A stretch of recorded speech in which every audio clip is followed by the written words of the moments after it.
Assalamualaikum Pak Idam. Waalaikumsalam warahmatullahi wabarakatuh. Apa kabar? Alhamdulillah, baik, baik. Alhamdulillah, Mbak bisa Ika ketemu juga. lagi, silaturahmi lagi, senang sekali nih Pak Idam. Ya, tentu Saya saja. juga kenapa ini? Saya juga. Mudah-mudahan sehat. Oh iya, amin, amin. Ini Ya, sekarang masalah kesehatan ini sangat penting, sangat Ya, krusial. benar. Sampai orang di mana-mana ketemu, tanya kabar, bagaimana sehat, Iya, selalu gitu dan ya. di media-media sosial, grup-grup WhatsApp itu ya selalu begitu. Iya, setiap pagi harus Ya. menyapa gimana sehat gitu ya Ya, kan. lalu ada berita-berita innalillahi wa Berita duka itu ya. Kalau sudah kena Berita itu udah duka. langsung lemes gitu ya Lemes rasanya ya. kita Wah, rasanya. tapi nggak boleh lemes. Ya, betul. Untuk sehat kondisi pandemi seperti ini nggak boleh lemes. Imun kita harus Harus bagus kuat. terus. Oke, baik. Ya, Pak Idam, terima kasih sebelumnya sudah mampir di channel Unusida TV. Kita ada di segmen perspektif kali ini. Saya tidak mampir, saya diundang. Oh iya, benar sekali. Jadi karena diundang terus akhirnya mampir gitu ya. betul. Dengan niat datang. Ya, Mampir gitu itu ya. kan sekedar alat apa? Tidak niat gitu. Oh, tidak niat. Saya Tapi karena diundang, ya saya niat ke jadi niat. channel Unusida TV. Wah, terima kasih. Channel Unusida TV informatif, promotif dan mencerdaskan. Informatif, Promotif mencerdaskan, Ini- benar. ini Itu penting sekali. tagline-nya, benar. Iya, Pak Idam ini kalau saya sebelumnya juga senang sekali nih Pak Idam sudah mau datang ke channelnya Unusida TV karena apa? Karena Bapak Muhammad Idam Kholik Esos ini, waduh. Kalau yang saya tahu, Iya. wah, sebelumnya saya mau kasih selamat dulu boleh ya? Oh, boleh. Selamat Pak Idam, ini sudah menjadi Kepala Pusat Studi Unusida. Wah, tangguh dong. Ya, ini Jadi ini harus dirayakan. oh tidak Gitu perlu ya? ini karena mengabdi bagi kemajuan universitas. Wah, luar Eh, biasa. Kalau dirayakan itu kan kegembiraan. Kegembiraan. Ini sebetulnya justru Ini tantangan. tantangan ya, untuk Jadi, kemajuan Unusida Betul, pasti ya. mendirikan pusat studi itu kan tidak boleh berdiri lalu tidak jalan. Itu. Harus dibuktikan ya. Oke. Jadi, Jalan tapi terus. alhamdulillah ini Mbak Tika. Ya. Tahun ini 2021 ini Unusida ini kita baru pertama mendirikan pusat studi agama dan perubahan sosial. Ya mudah-mudahan dengan pusat studi sudah ada di Sidoarjo di Unusida ini ya, ini nanti menjadi penggerak untuk perkembangan ilmu pengetahuan, applied science itu juga melakukan riset-riset, studi-studi gitu. Karena universitas ini harus salah satunya tugasnya itu yang pengembangan ilmu pengetahuan. Dan ilmu pengetahuan itu harus ada utility, kemanfaatan bagi masyarakat. Nah, ngomongin tentang pengetahuan. Jadi kita mau ngobrol-ngobrol nih kali ini ya Pak Idam ya. Oh, siap. Karena pengetahuan tentang PPKM terutama. Ini Ya. yang di mana-mana dibahas. Betul. Kalau kita nggak paham, nggak ada ilmunya, wah ini susah ya. Ya ini PPKM ini sangat beragam. Masyarakat itu merespon itu sampai ada istilah PPKM diplesetkan dengan macam-macam Oh, gitu. macam-macam. Itu ya. Di dunia wedding ada plesetannya juga, di dunia iya. pernikahan, di dunia makanan juga ada lagi. Iya. Kepanjangannya jadi Iya. banyak sekarang Jadi ya. PPKM itu oleh masyarakat diplesetkan dengan kepanjangan macam-macam. Itu Iya. artinya masyarakat Kreatif. bukan kreatif, merespon Kreatif. gitu. Merespon situasi ini. Ya dengan segala macam cara mencerminkan kondisi sosiologis dan psikologis tiap-tiap orang. Jadi secara orang per orang ini menggambarkan kondisi psikologis mereka dalam merespon situasi pandemi COVID dan kebijakan PPKM yang ada. Tapi secara kolektif itu mencerminkan juga respon masyarakat secara umum ya. Ada kebijakan PPKM ini. Ya, dan kalau dari cara masyarakat merespon ini memang beragam sekali. Nah, beragam sekali. Psikologis yang seperti apa itu Pak Idam? Stres Kalau orang bayar bilangnya awalnya pasti, aduh stres nih. Ada orang menyebut gimana itu? Dengan PPKM ini tambah makin stres ya. Ada sebagian kelompok, misalnya dari kelompok-kelompok pedagang ini berkeluh kesah, ini dagangannya macet nih. Nah, itu dia. Nah ini memang berat ini. Ya, PPKM. dampaknya harus milih mau menekan angka persebaran COVID atau mempertaruhkan terkait dengan perekonomian masyarakat ya, gitu itu kan. Memang harus didudukkan persoalan yang kebijakan PPKM ini. Siapa? Orangnya atau kebijakannya? Kebijakan PPKM ini agar terfahamkan kepada masyarakat, lalu menjadi gerakan bersama. Arah kebijakan ini menjadi difahami oleh masyarakat dan lalu menjadi gerakan bersama. Kalau tidak mungkin nanti akan ada perilaku-perilaku individu dan kelompok yang bisa menjadi kontraproduktif sebenarnya dengan kebijakan PPKM ini. Ya, kalau begitu Pak Idam ini melihat PPKM ini sebetulnya sudah tepat belum sih? Ya, PPKM ini kalau dilihat dalam kacamata kebijakan ini pilihan-pilihan yang berat bagi pemerintah. Ya, setiap kebijakan yang dikeluarkan oleh pemerintah itu salah satunya dipengaruhi faktor-faktor eksternal. Ada situasi-situasi sulit yang harus dihadapi oleh pemerintah itu terkait dengan kepentingan masyarakat sehingga muncul kebijakan-kebijakan itu. Nah, kalau kita perhatikan secara lebih seksama, kebijakan PPKM itu bisa kita pilah ya ke dalam 3 bagian sebenarnya. Nah, bagian pertama itu adalah bagian pengendalian penyebaran agar tidak makin meluas. Ini kalau misalnya aliran sungai itu ini hulunya. Lalu yang kedua adalah kebijakan terkait penanganan pasien COVID. Ini yang ada di rumah sakit gitu. Dan bagian yang ketiga ini adalah bagian terkait penanganan dampak COVID dan dampak kebijakan PPKM.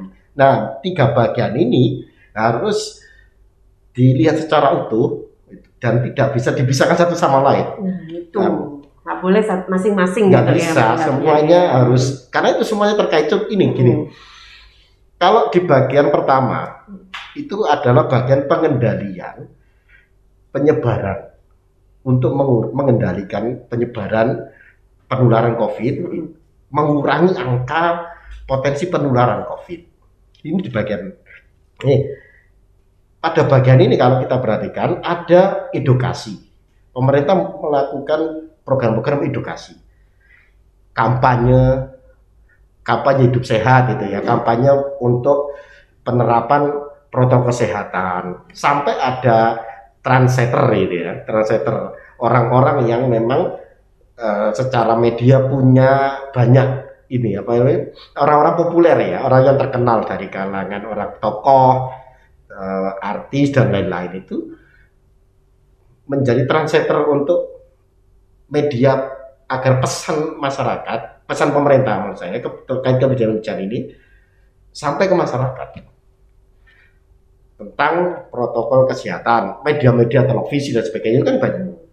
Apa tujuannya?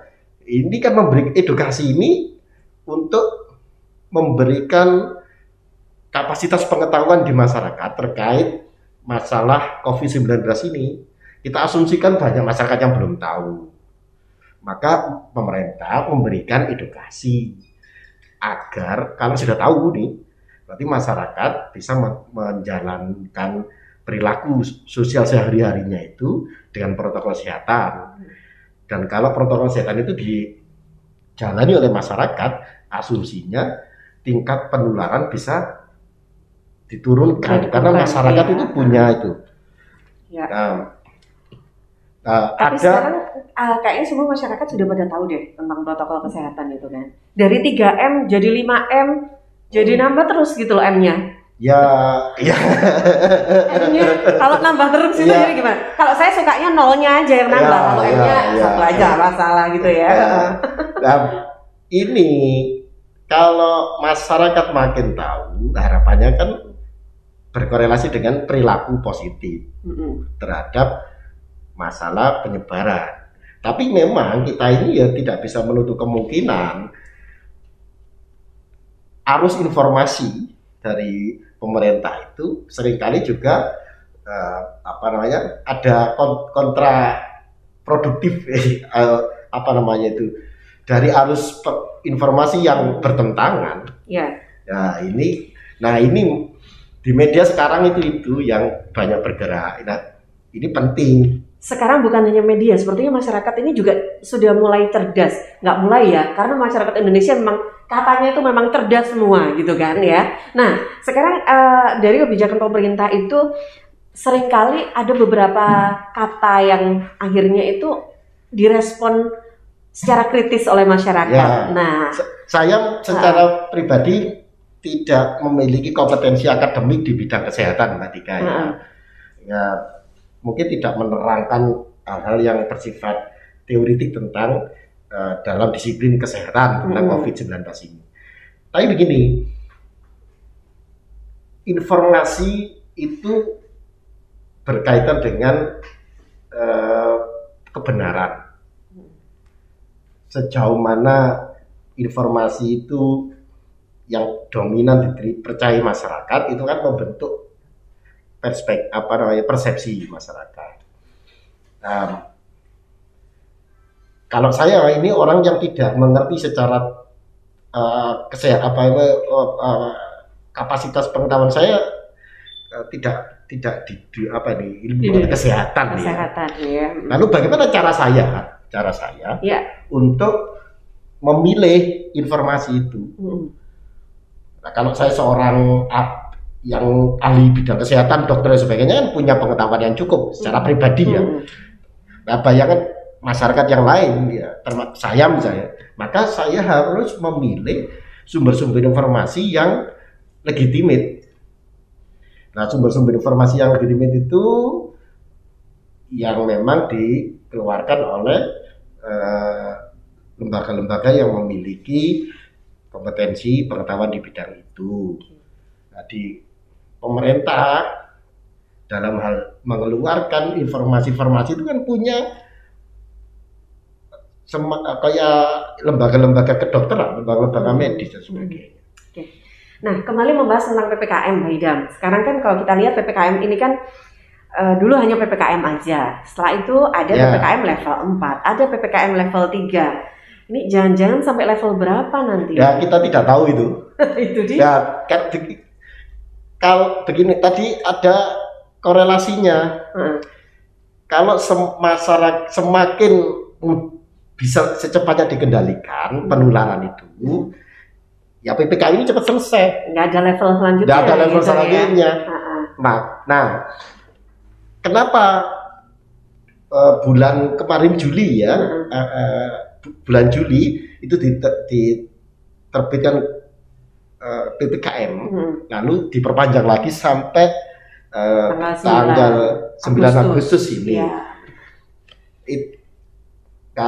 Informasinya secara angka statistik itu berkorelasi dengan jumlah kasus COVID. Sudah nurun, kenapa masih diperpanjang? Jumlah kasus COVID di bulan Juli itu kan naik, lalu muncul kebijakan PPKM itu. Nah, kenapa harus diterbitkan PPKM? Ini kan pilihan berat, pilihan yang memang sulit antara pilihan untuk mengendalikan penyebaran itu dengan pemikiran-pemikiran membayangkan dampak yang akan diterima oleh masyarakat itu. Ini ngomong-ngomong tentang dampak, Pak Idam sendiri terdampak tidak dengan adanya PPKM? Semua orang saya kira terdampak. Tapi di sini persoalannya, kita butuh membuat pilihan prioritas dalam kebijakan itu, ataupun sikap-sikap kita, respon kita terhadap situasi-situasi tertentu itu kan harus ada prioritas. Prioritasnya sekarang apa? Prioritas sekarang adalah mengurangi angka potensi penularan. Ya, tapi apakah masyarakat itu bisa sekiranya diajak secara sosial, masyarakat ini diajak untuk fokus ke sana? Padahal kan kebutuhan masyarakat itu banyak gitu loh, nggak cuma protokol kesehatan tapi secara ekonomi untuk kebutuhan. Kita perhatikan sekarang kebijakan pemerintah, tidak bisa kita lihat sepotong-sepotong ya. Pada bagian pertama tadi, PPKM ini salah satunya adalah mengurangi tingkat mobilitas masyarakat. Mengurangi tingkat mobilitas masyarakat ini kan potensial untuk mengurangi tingkat interaksi antar individu, kontak antar individu. Kenapa ini dilakukan? Secara medis kita harus paham bahwa penularan COVID ini kan melalui kontak individu. Nah, semakin tinggi potensi kontak individu itulah menyebabkan angka penularan itu tinggi. Nah, kemarin itu kan terjadi di bulan Juli. Maka ini pilihan sulit. Tapi setiap kebijakan harus mengambil pilihan-pilihan prioritas. Apa yang dilakukan oleh pemerintah ini sepertinya memprioritaskan untuk mengurangi angka penularan itu, mengurangi angka kasus COVID itu. Kenapa? Semakin tinggi kasus COVID ini akan berpengaruh pada bagian kebijakan yang kedua, yaitu tentang apa nih? Bagian mengobati yang sakit itu loh, di rumah sakit. Sekarang bukan hanya di rumah sakit loh pengobatan COVID. Oh iya, ini kita bagi kita bagi 3 tadi. Iya. Yang pertama mengendalikan penularan. Yang kedua adalah kebijakan-kebijakan untuk penyelesaian kasus COVID ini, yaitu orang-orang yang terjangkit positif COVID yang dirawat di rumah sakit. Dulu, disembuhkan gitu ya. Nah, kemarin di bulan Juli itu ada kepanikan di bagian ini, yaitu angka orang-orang yang masuk rumah sakit itu meningkat. Sampai rumah sakitnya kan kewalahan, tenaga medisnya kewalahan, sarana prasaranya sudah tidak memungkinkan lagi, sampai lorong-lorong itu tukang gali kubur pun juga udah kewalahan. Bahkan sampai di Sidoarjo pakai alat berat tuh untuk itu kenapa? Karena angka penularan itu orang-orang yang positif terjangkit itu kan meningkat, sehingga di bagian ini menjadi meningkat. Apa korelasinya? Kalau angka penularan ini menurun, dampak pada bagian kedua ini, yaitu orang-orang yang harus diobati di rumah sakit ini kan bisa juga berkurang. Ya. Kenapa kemarin itu terjadi kepanikan? Rumah sakit itu kan sudah tidak cukup lagi. Tenaga medis sudah kewalahan, obat sudah kehabisan obat. Nah, ini menimbulkan kepanikan. Lalu masyarakat itu muncul berbagai macam persepsi yang mungkin karena kepanikan itu dalam kondisi darurat, tidak mendapatkan pelayanan, sehingga tingkat kepanikan itu menimbulkan emosi-emosi masyarakat itu secara individu dan kelompok-kelompok menyebar di mana-mana itu. Ini kan situasi kekacauan. Tapi ingat, itu kan terjadi karena angka penularan itu naik, Mbak. Nah, maka untuk mengatasi bagian keduanya ini, angka penularan itu harus dikurangi. Angka penularan dengan cara apa? Ya PPKM tadi. Mengurangi potensi interaksi kontak antar orang. Ini kan jadi ada keterkaitannya sebenarnya. Tadi disebutkan bahwa kepanikan itu sebetulnya kan sudah di bulan Juli nih. Bulan Juli, Nah, pada saat ada PPKM lanjutan yang kedua kemarin sampai tanggal 2 Agustus, sebetulnya bahkan Presiden pun sudah juga menyatakan mengakui bahwa sebetulnya sudah mulai melandai nih angka persebaran COVID-nya. Ya, secara informasi kita tidak tahu ya secara detail ya, tetapi ini harus ada transisi. Ada transisi dari situasi sosial kepanikan yang meluas itu ngeremnya ini berarti kan nggak langsung direm gitu ya. gitu ada ya. transisi ya, Pelan-pelan. Gitu Nah ini ya. juga berkaitan dengan bagian yang hilirnya ini dampaknya. Apa orang nggak bisa mobilitas lebih luas, orang nggak bisa proses perdagangan itu kan juga dampak. Iya betul. Ya. Jadi ngeremnya ini juga nggak bisa langsung, ini harus pelan-pelan. Ya. Nah sebagai saya jadi ingat ada lagunya Kotak itu, pelan-pelan saja gitu ya. Ya, mungkin itu bisa di soundtrack gitu Pak. Itu. Monggo sambil ya. Jadi begini Mbak Dika, nggak bisa lalu dilihat secara sepotong-sepotong. Hari ini presiden misalkan ini membuat pernyataan A, besok berubah. Ya memang sangat mungkin, karena apa? Situasi eksternal yang dihadapi ini berubah terus. Dari angka penurunan lalu naik lagi, sehingga harus ada kebijakan lebih ketat lagi kan gitu. Ini tidak bisa dibuat kesimpulan pada bulan Juli membuat kebijakan A lalu di bulan Agustus karena situasinya yang dihadapi ini. Tapi sebagai kebijakan PPKM yang diterbitkan pemerintah ini juga dari hulu dan hilir tadi itu sebenarnya juga disiapin oleh pemerintah itu. Ya, contoh pada bagian dampak. Ada ini yang paling ramai loh ini dampak ini ya. Dampak ini yang misalnya dalam kebijakan PPKM itu selama beberapa waktu lalu mulai PSBB dan sebagainya, pemerintah juga melakukan pemotongan biaya tertentu yang memberatkan masyarakat gitu. Artinya pemerintah ini tidak bisa kita persepsikan asal gitu loh. Tapi dampak ini juga ada kebijakan ekonomi, misalnya pemotongan biaya listrik, ada biaya kredit BTN itu kan. Ini kan ada.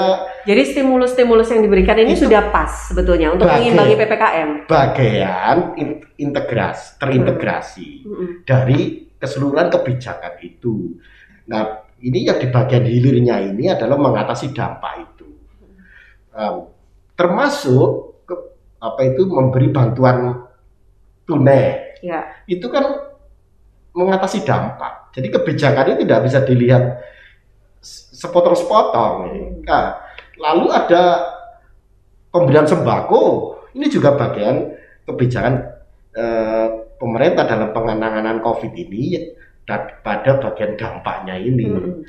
Nah, kalau kita perhatikan secara keseluruhan, menurut saya dalam situasi yang sulit, pemerintah ini sudah mengambil keputusan yang berat keputusan yang harus diambil memang.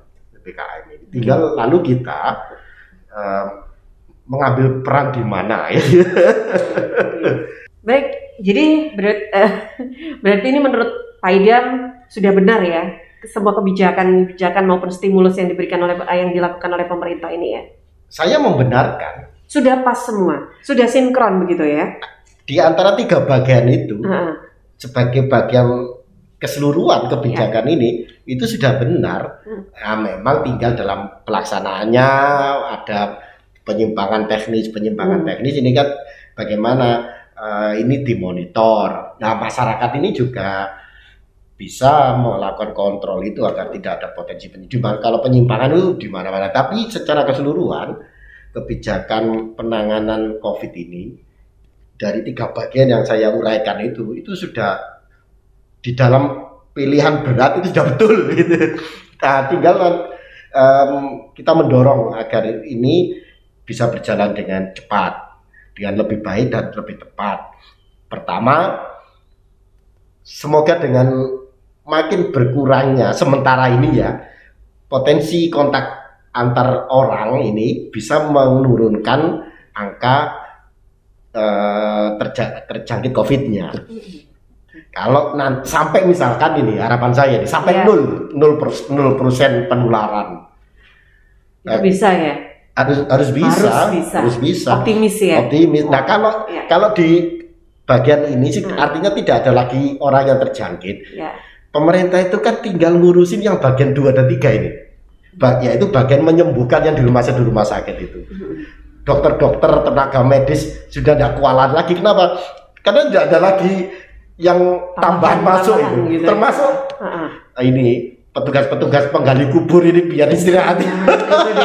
Padahal kalau ini sudah bisa dikendalikan, trennya udah melandai, itu secara psikologi sosial masyarakat makin tenang nanti. Nah, maka tambahan sampai tanggal 9 Agustus ini kan targetnya supaya ini menciptakan situasi ini lebih tenang nanti itu. Nanti dampaknya ini perkiraan saya pemerintah harus genjot yang bagian dampak ini agar potensi protes masyarakat ini bisa juga menurun. Jadi imunnya masyarakat ini biar tetap bisa terjaga gitu ya. Jadi di bulan di beberapa hari, beberapa minggu depan mungkin sampai Agustus ini pemerintah harus fokus betul di bagian yang ketiga ngurusin dampak supaya protes masyarakat ini juga turun juga gitu. Jadi daripada protes lebih baik optimis gitu ya Pak Idam ya, harus optimis. Nah, Unusida TV ini bisa juga turut melakukan sosialisasi edukasi ke masyarakat ya. Nah, jadi nanti semakin terkendali, masyarakatnya semakin sinkron satu sama lain. Ini kan optimis kita bisa cepat selesai. Nah, kalau gagal ini lebih berat lagi. Kenapa? Pertama, kepercayaan masyarakat itu makin rendah.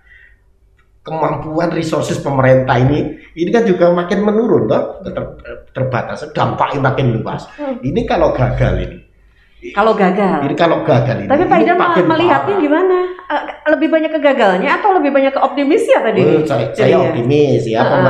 Selalu harus optimis. Pertama, masyarakat ini harus pemerintah optimis berhasil ya kan ini. Sangat berharap kita semua bersungguh-sungguh ya, pemerintah sungguh-sungguh, tidak ada oknum-oknum yang melakukan tindak-tindak penyimpangan. Masyarakat ini juga harus optimis, satu arah dengan kebijakan ini. Ada propaganda, ada berita-berita ini masyarakat juga harus bisa menangkis itu. Kita butuh konsolidasi semua unsur-unsur pemerintah dan masyarakat ini. Nanti masyarakat makin tenang, angka penularan makin turun sampai 0, angka penyembuhan itu makin tinggi karena tenaga medis dan rumah sakit bisa lebih konsentrasi di bagian ini.